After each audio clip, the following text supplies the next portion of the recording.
Bullet ટ્રેનના નિર્માણ સ્થળે બાઉન્સરની સુરક્ષા કેમ નહીં?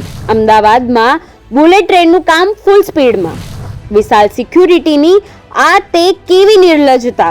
બુલેટ ટ્રેનના નિર્માણ કાર્યમાં ફરજ બજાવતા બાઉન્સરની પીડા. મુકેશ પાંડે ફરજ પર હતા ત્યારે ઝેરી જીવાત કરડી હતી. તબિયત બગડી તો સાહેબોએ પણ હાથ અદ્ધર કર્યા.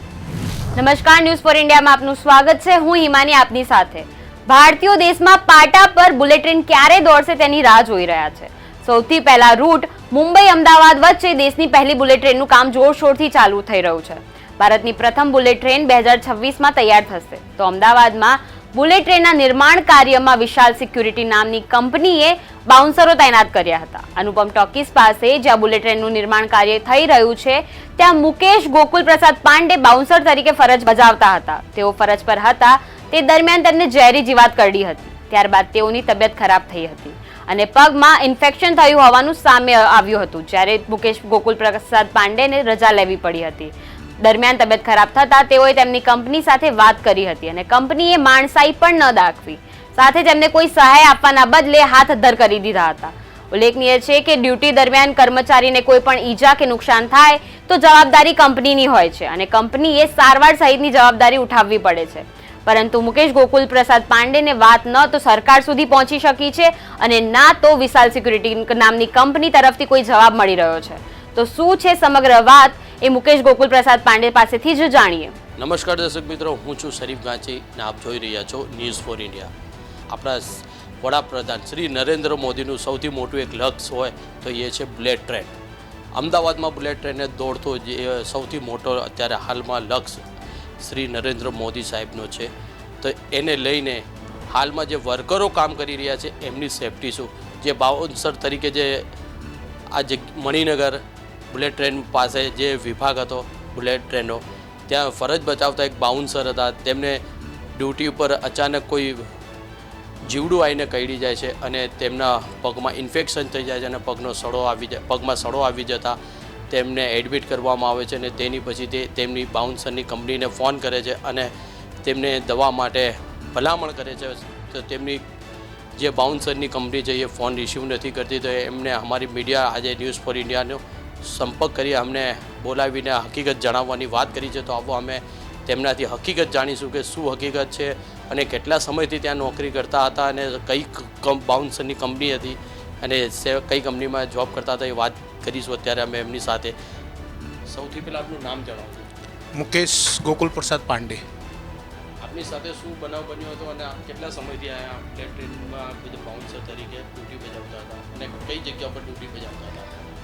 આપણે કાંકરિયાથી પહેલાં જે અનુપમ ટોકીજવાળું જે નવું બ્રિજ બન્યું છે ને, એ બ્રિજની નીચે જ મારી ડ્યુટી હતી, મેન બ્રિજ નીચે જ. ત્યાં બ્રિજ નીચે ચોરીઓ વધારે થતી હતી એટલે ત્યાં બાઉન્સર મૂકવામાં આવ્યા હતા ગાર્ડ સાથે. તો ત્યાં ગાડી બેસવા માટે કોઈ વ્યવસ્થા નહીં. શરૂઆતમાં જ્યારે મને ડ્યુટી ઉપર મૂક્યો તો મેં સાહેબને કીધું ભાઈ સાહેબ બેસવા માટે કોઈ જગ્યા નહીં, તડકો આવે કે અથવા વરસાદ પડે તો માણસને બેસવા માટે કોઈ ખુરશી નહીં, કોઈ વ્યવસ્થા નહીં. ત્યાં સાપ ફરતા હોય, બીછું ફરતા હોય, પણ કોઈ ત્યાં સાંભળવાવાળું કોઈ વ્યક્તિ જ નહીં કહેવા મતલબ. કેમ કે રેલવે ક્રોસિંગની જે આજુબાજુની જે જગ્યા છે આખી જંગલ જેવી જ છે. ત્યાં કોઈ બેસવાની કોઈ વ્યવસ્થા જ નહીં. અમે સાહેબને રિક્વેસ્ટ કરી થાક્યા. છેલ્લે પછી મને આ ઇન્ફેક્શન થયું ત્યાં મેં સાહેબને કીધું કે સાહેબ મને તાવ આવ્યો છે, તો તાવની રજા ના આપી મને. આપણા સાહેબનું શું નામ છે અને આપણી બાઉન્સરની કંપનીનું શું નામ છે એ જણાવશો? ત્યાં જે સિક્યુરિટી છે એનું નામ વિશાલ સિક્યુરિટી. હા. કેટલા સમયથી આ કંપનીની અંદર તમે જોબ કરતા હતા? આ કંપનીએ અત્યારે નવા જ બધાને જોઈનિંગ કરવાયા હતા. કેમ કે ત્યાં અચાનક એકદમથી જે અનુપમ સાઈડ કામ આવ્યું ને, તો એ લોકોએ નવી ભરતી લીધી હતી. નવી ભરતીમાં બાઉન્સરો વધારે લીધા હતા. એમાં મારો નંબર પહેલો આવ્યો હતો. તો મને ત્યાં એ લોકોએ ડ્યુટી ઉપર લીધું હતું અને ત્યાં એમ કહેવામાં આવ્યું હતું કે કોઈ બી પ્રકારની પ્રોબ્લેમ થશે તો તમને પ્રાથમિક ઉપચાર આપવામાં આવશે. એટલે આજે કહેવામાં આવ્યું હતું, લેખિતમાં કહેવામાં આવ્યું હતું કે મૌખિક કહેવામાં આવ્યું? પહેલાં તો મૌખિક જ કહેવામાં આવ્યું હતું અને આધાર કાર્ડ, મારા 6 ફોટા, બધી ડિટેલ બધું લીધું હતું અને એ લોકોએ એમ કીધું હતું કે કોઈ પણ પ્રકારની પ્રોબ્લેમ થાય, મેડિકલ અથવા વીમાનું બી કીધું હતું એ લોકોએ, પણ હજી સુધી કોઈ સાર સંભાળ કે કોઈ મળવા આવ્યું નથી. મને કંપનીનો ઉપરથી ફોન કરીએ, ફોન ઉપાડતો નહીં કોઈ. વિશાલ સિક્યુરિટી જે કંપની છે એનાથી તમે શું માંગણી રાખો છો અને શું ઈચ્છો છો?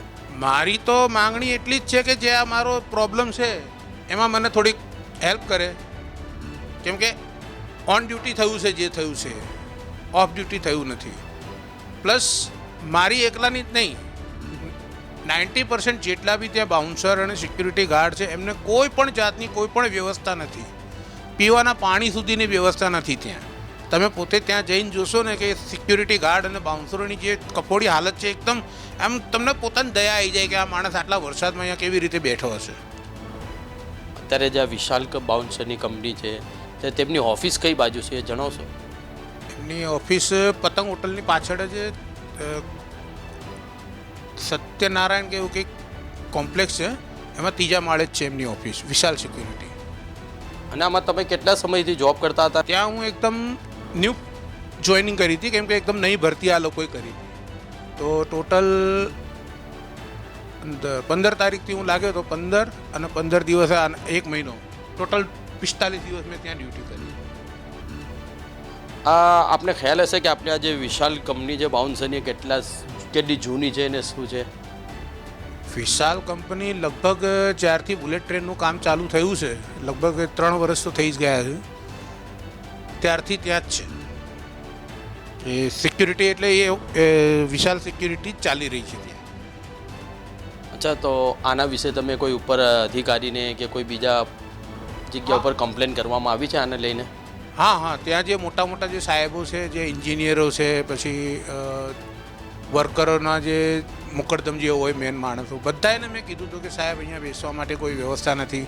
અને પોતે જે મેન એન્જિનિયર છે, એમના એક નામ એમનું મને ખબર નથી, દિનેશભાઈ કરીને છે, મદ્રાસી છે. બેસવાની સાથે સાથે જે તમને જે જીવડું કઈ ગયું છે, તમે એમ કીધું કે આ જીવડું કઈ ગયું છે, ઓન ડ્યુટી જતા ને, અને જીવડું કઈ ગયું છે, તો એના વિશે તમે કોઈ અધિકારી કે કોઈ ઉપલા લેવલ પર જે તમારો સાહેબ હતા એમને વાત કરી? બધાને વાત કરી હતી અને બધાએ મને એમ જ કીધું હતું કે તમને જો વધારે તકલીફ હોય તો તમે આરામ કરો, ડૉક્ટર પાસે ટ્રીટમેન્ટ લો, અને જે બી હોય જે તમે રિપોર્ટ કરજો તો તમને મેડિકલનું મળી જશે ક્લેમ. એવું એ લોકોએ કીધું હતું. મારી પાસે રેકોર્ડિંગ બી છે એમની ટોટલી. જેમ કે આપણે સાંભળ્યું તમે કે અત્યારે હાલમાં આ જે વ્યક્તિ છે, જે પીડિત વ્યક્તિ છે, તેમને ઓન ડ્યુટી કોઈક જીવડું કરડી ગયું હતું અને તેમના પગમાં સડો આવી ગયો હતો, અને આ એમની કંપનીમાં વારંવાર ફોન કરી રહ્યા છે, છતાં એમની કંપનીમાંથી કોઈ રિસ્પોન્સ નથી આપવામાં આવતો. આવી રીતના કોઈ નુકસાન થશે એમને કે કોઈ જીવડું કરડી ગયું કે જે દરમિયાન આ બાઉન્સરને જે વ્યક્તિઓ માટે જે વસ્તી જ્યાં આજુબાજુની જે વસ્તી ધરાવે છે તે એવી લોકલ વસ્તી છે કે જે ચોરી કરી જતી હતી, તે તેમના માટે અમને સિક્યુરિટી તરીકે ત્યાં રાખવામાં આવ્યા હતા. અત્યારે હાલમાં તો આ જીવડું કરડી ગયું છે. જો આવા ટાઈમે કોઈ ચોરી કરવા આવે અને આમની ઉપર હુમલો થાય ને આમને કંઈ વાગે કરે તો શું એમાં પણ આ કંપની હાથ અદ્ધર કરી લેશે શું? કેમેરામેન રશ્મિન સાથે, news for India, Sharif ગાછી, Ahmedabad.